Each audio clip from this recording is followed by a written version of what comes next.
Oh, hi! I didn't see you there. Well, my name's Kinloch, and I'm a huge musical theatre nerd, so everyone who knows me is going to want to know my opinion on cats, and I thought that rather than having real relationships and discussions and conversations with people, I could just do this once and get it out there. I saw it a couple of days ago, and I can't stop thinking about it. And I don't want to just bag on it because, there's a lot of things we've all heard and they're all true. Like, the feet are weird, the hands are weird. Like, why is Jennifer Hudson so sad? It never really gets explained. But I want to deliver a diagnosis of cats. Like, how did it end up like this? How is this the version of cats that we got? Is it the version of cats we deserved? No. Now, to be clear, I've never really liked Cats as a show. I've always avoided it. I've never seen it live on stage. I've seen clips on videos, like the video version, the 1998 version, which is actually, pretty good. Much better than this. It's just so bad. It's just so weird. Okay, so how did it end up like this? So, as I say, I'm not really a big fan of cats, but I know people who are, and so I always ask them, I was like, what is it that you like about it? Explain it to me. Like, the music's not very good, so what is it? And cobbling information together from a bunch of different people, what I've figured out is that it's really cool and somewhat mesmerizing when you see people pretending to be cats, like moving in a feline way, and they're incredible dancers. And so just watching them dance and raise their legs up over their heads or whatever it is, it's just super impressive. And so I think that that's it. It's the dancing. The music's okay, but really it wouldn't be as interesting without the dancing. And that's what I've always found when people have just sung a song without context. It's like, the song's weird. But when you see someone dancing to it and you hear the full proper orchestration, not just a piano, then there's all these cool accents and hits and little bits that, the dancing kind of connects with, and the music and the body and the way of moving, it all comes together and it's satisfying.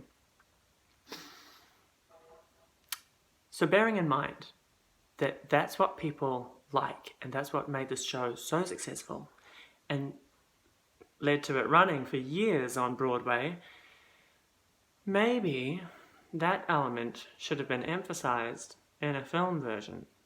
But guess what? It wasn't. So I don't think that Tom Hooper, who directed, understood the material or why people are drawn to it, because this was not shot like it was a dance piece. Don't get me wrong, there's dancing in it, and from what I could tell, the choreography is okay. I don't know, couldn't really see it because you just get all these close-ups of their faces, and it's their faces are weird and don't really look that much like cats. I don't want to see their faces. I want to see the way they move to show me cat-like behavior. And I'm not seeing that. I'm not seeing their bodies. Also, you've cast a few dancers. You've mostly cast film stars who don't know how to do that cat-like thing. And therefore, it just doesn't work, because you've got all these film actors being very people-y, rather than Broadway dancers being cat-like. And so the whole thing just falls apart. There's more than two good moments in it, but probably the two main actors who don't really just embarrass themselves are the ones with ballet experience. So Francesca Howard and Robbie Fairchild. And, we sort of follow them into this world, and that's a great choice. So thank you for doing that and giving the premise a little bit more structure. But that was about it. Because the other thing about casting film actors is that they're not the greatest singers. They're okay, maybe, sometimes. But Tom Hooper loves to do this thing where he records the singing live while they're doing it during a take. And so they're doing take after take, presumably. And then you just kind of have to use the one that was okay. Whereas, if you cast Broadway performers who know how to sing live and dance live and don't have a chance to redo it, then if you took 5 takes, you would have 5 really good things to choose from. Rather than like doing 5 takes and being like, oh, well, that part of this one sort of worked. Looking at you, Rebel Wilson. Jeez, she's not a singer. And that's okay. Not everyone has to be a singer. But it doesn't work for this live singing kind of thing. And that's not how musicals have traditionally been filmed.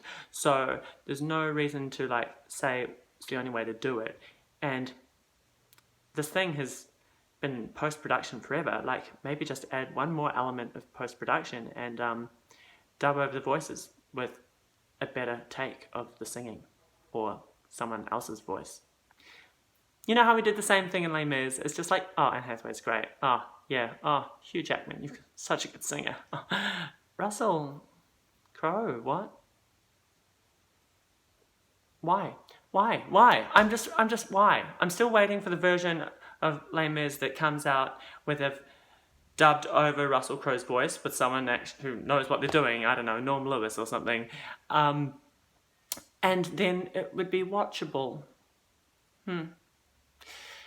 Alas, this is not the Cats we got. And then the music, it just all falls flat. I think it's partly to do with this live singing thing because they're not singing live with an orchestra every time. They're just like singing their vocal line, but then they get out of time and it goes too slow or whatever, and then they've got a record backing that sort of matches the pre-existing vocals. It's a terrible way of doing things.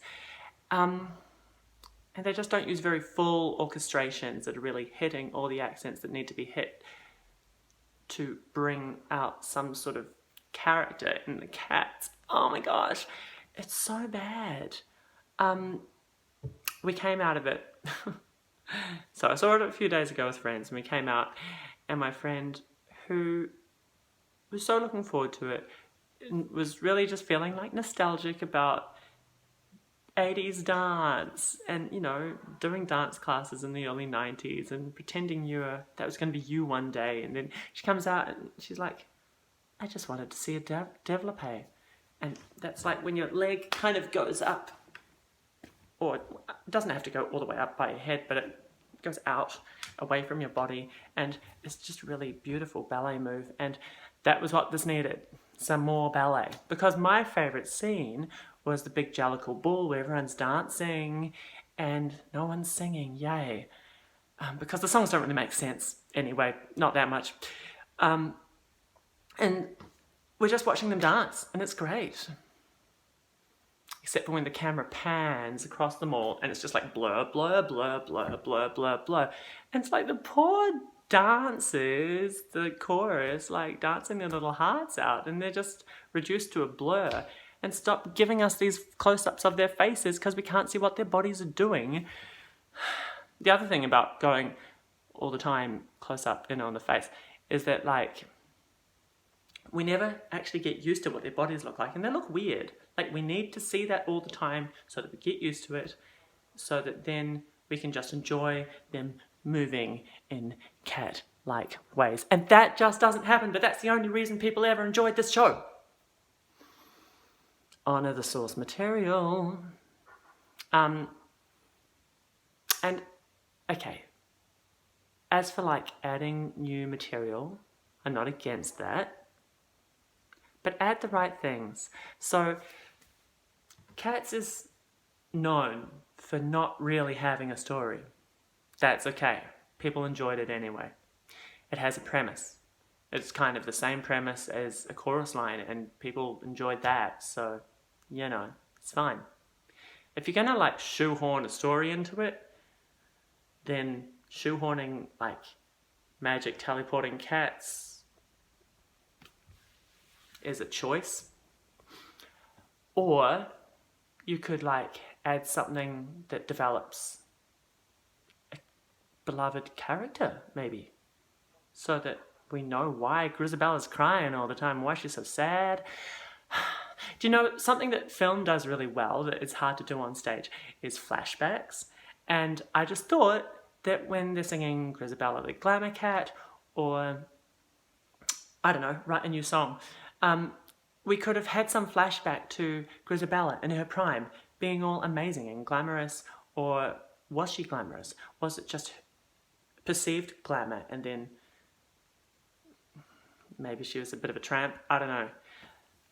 It's very unclear, and I thought it would be cool to sort of go back and see her in her prime, so that when we see the transformation into how she is now, and she don't even look like a cat. Nah, there's nothing good about Jennifer Hudson's look in this. It's weird. But then we would understand why this is a huge departure from what she used to be like, and why she really wants this choice, the Jellicle choice, the chance for a new life.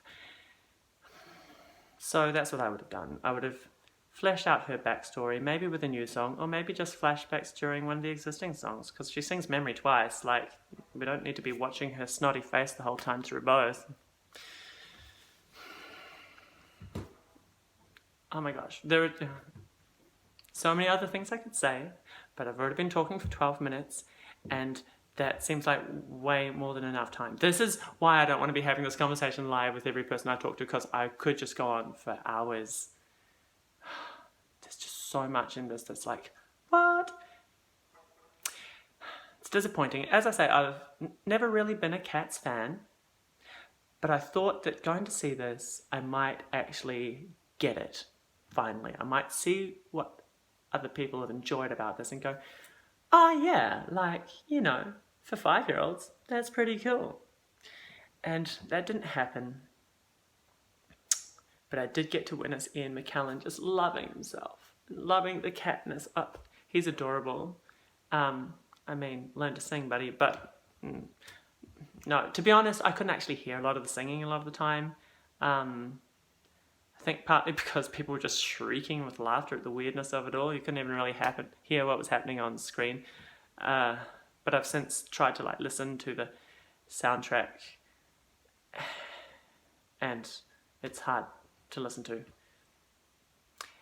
But in doing so, I've also tried to compare these versions of the songs with the original ones, and so I've been watching some stuff, like videos, clips from the 1998 version, and the orchestrations in that are incredible, the vocals in that are killer, and there's just something really like cool and magical and interesting about it. Still don't love the music, but like I kind of get it now. And so thank you, Tom Hooper. I now kind of like Cats. I have an appreciation for it that I didn't have before. It's not really because of your film, it's because your film inspired me to like watch the stage version again, and realize that, yeah, they didn't butcher it. This new version butchered it.